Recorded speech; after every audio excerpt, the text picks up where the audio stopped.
আমার আবার মারবো যা যা তুই যা তখন মারামারি দেখবো যাবো না করতে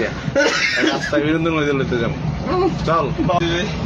গাছ ছম ছম কি হয় কি হয় আবার দিছে গুড এখন গিয়ে মনে করো যে মাইক চলবে এখন গেটটা খোলে এই মামা তোমরা গাড়িটা সাইড করে লো জ্যাম হয়ে যাবো তো মামা রাস্তা জ্যাম করে রাখলেন কি আপনারা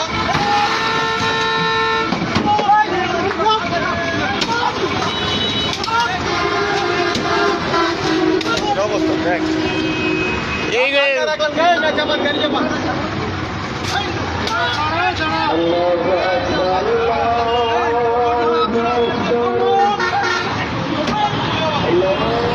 এই গাড়ি লয়ে এমনি মারামারি করে রাস্তার মধ্যে